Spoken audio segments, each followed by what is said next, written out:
So, hello everyone. I'm back with my fourth lecture of GST.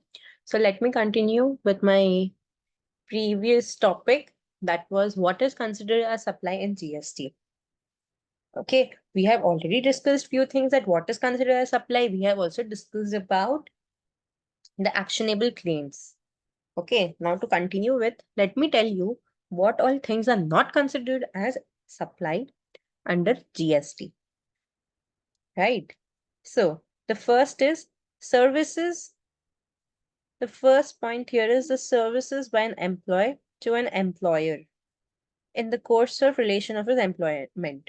Whenever I am working as an employee in a company, so whatever service I provide to my HR or to the company, it will not be considered as supply. I no need to pay GST upon that. And whatever income I get on that, I pay on that income tax.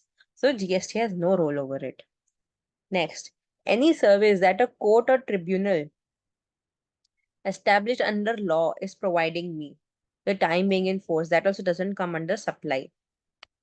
Next, any function performed by MPs, MLAs, etc. The duties performed by a person who hold any post according to the provisions of the constitutions in that capacity, then it won't come under supply. Like if I am working in any of the bodies or institutions or in any of the government that are established under the special provisions or anything, it won't come under supply. Next, what more? If there is a sale of land or building, except sale of things, this land or building under construction premises, where the part or full consideration is received before issuance of completion certificate or first occupation, whichever is early. Like in this, if I am having a land or building which is already completed, everything is done, it is already completed, then I no need to pay GST. But if I am selling a under construction premise, if I am selling a under construction premise, then I need to pay GST upon that. I hope this is understood. Next, to continue with, next is actionable claim under other than lottery, betting, and gambling. This is already I have explained in my previous lecture that lottery, betting, gambling are the sin activity, so they attract 28%, but other actionable claims doesn't attract any GST. Coming to any services like funeral, burial, or any mortuary, including transportation of the deceased, these all doesn't attract GST. These doesn't come under supply. And the last point, this is one of the exception, is also discussed in my last slide, that if I am an employee and my employer is gifting me anything worth more than 50,000. If it is exceeding 50,000, then I need to pay GST on whole amount. But if it is not exceeding 50,000, then it doesn't attract any GST or it doesn't come under supply. Hope so it is clear. Now, next. Now, as I told you, there are transfer, leasing and all in my previous lecture, that these all comes under supply. So let's discuss in brief what all are treated as supply. Now, first, as I mentioned, transfer. If I'm transferring a title in goods, like for example, transfer of title of television, if I'm selling off my television to somebody else, then it will come under transfer of title in goods. It is a supply. Okay. Next, if I'm transferring my goods under an agreement, where property in goods passes at a future date on payment of full consideration, means when I am purchasing a car and I'm paying in installments. Okay. It also comes under title. Here, what is happening? Here, the goods is delivered under a agreement to me. Okay. Good is delivered to me under an agreement before I pay a whole consideration. But title will pass to me only when all the installments are paid, right? If I am purchasing a car installment, after I pay all the installments only, I am the owner of the car. This is the first thing. Next, transfer of business assets.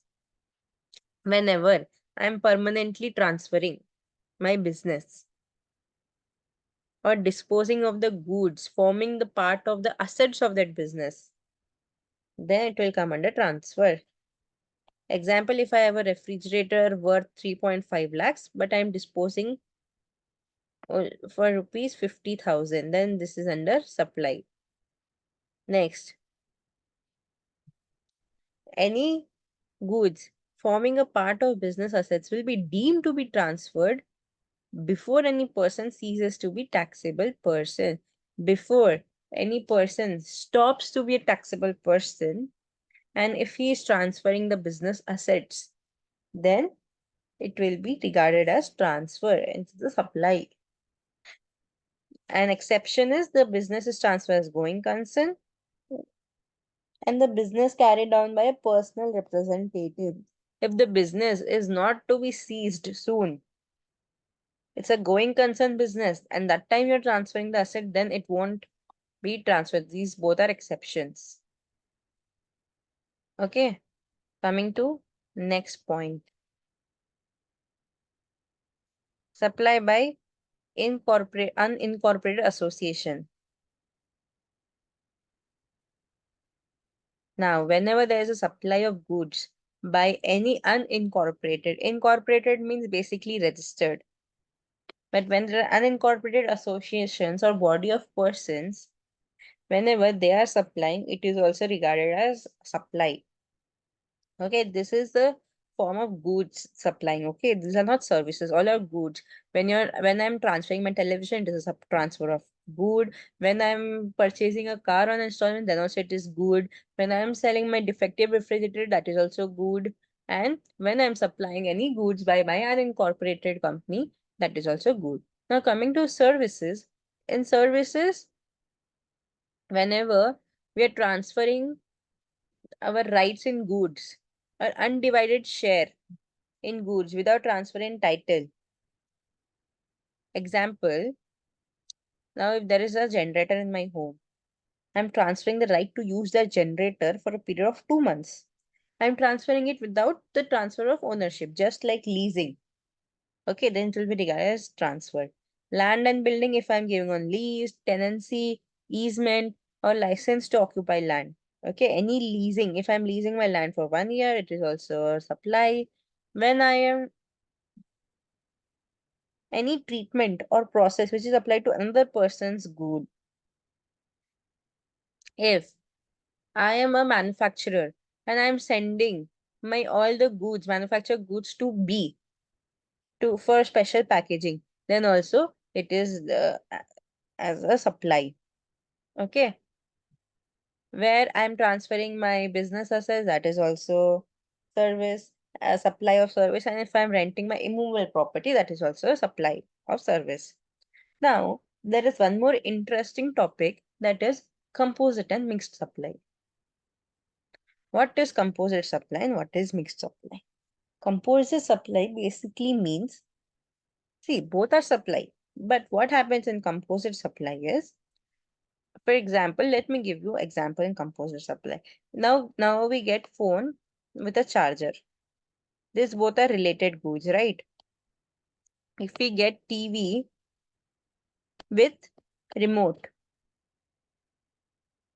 if we are getting TV with remote, it is a composite supply. But okay, it is a composite supply. So the question arises here is, what will be the GST rate here? Will it be of phone or will it be of charger? So the answer is whichever is the principal item here. See, in TV and report, principal item is TV, remote is complementary. In phone and charger, principal good is phone. So the GST rate which is applicable to phone will be applicable to charger too. Here also, whichever is applicable to TV will be applicable to remote. I hope so this is clear. Now, coming to mixed supply. Mixed supply, for example, For example, let me tell you, I'm making a hamper. There is a hamper. Okay, hamper. In hamper, there will be different products. Think a chocolate box is having 5% GST, and I'm keeping some more items, some drinks and all in that hamper that is having 28%. Few after drinks, I kept one clothing thing that has 12%. All these are different percent. Now, in this hamper, there are different items which are not complementary. Chocolates, drinks, then some few clothing items. These all are not complementary to each other, right? They're mixed items.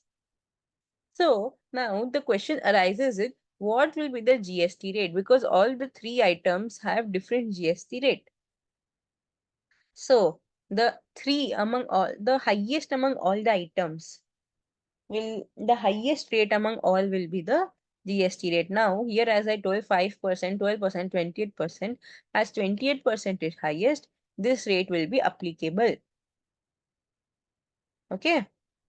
Now, let's read the definition. Anything. If there are 4-5 items in which 12% is highest rate, then 12% will be the applicable rate. Okay.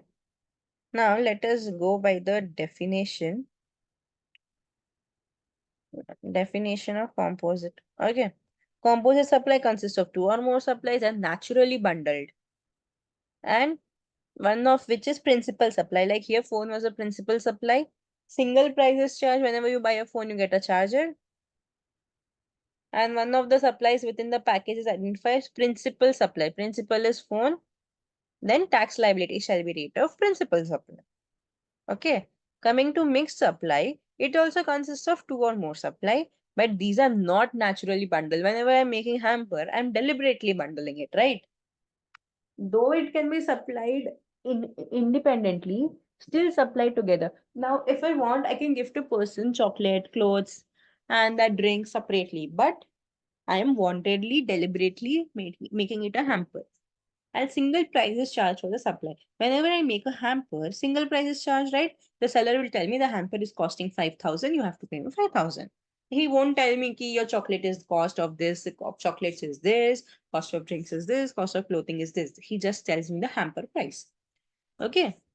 And none of the supplies in the package is identified as principal supply because chocolate is also important, clothing is also important, and drinks is also important. Hamper, there's no principal supply. So, tax liability shall be the rate applicable to the supply that attracts the highest rate of tax. As I told you, example 5%, 12%, 28%, which is highest? 28% is highest. So, I have to pay 28% GST. I hope so. This is clear to everyone. So, here to still today, in my 4 lectures, we have learned about the introduction, we have learned about the registration, and finally we have learned what is considered as supply and what is not considered as supply. I hope so this is very clear to everyone. Thank you. Please like, share, and comment. If you have any doubts, you can comment and I will make sure that you receive your clarification within 24 hours. And please wait for my next lecture. We'll be discussing about the time of supply and also the place of supply. So as people might be thinking that GST will be difficult subject, but let me tell you that it is one of the easiest subject you will ever read. Okay. Thank you guys. Please like, share and subscribe.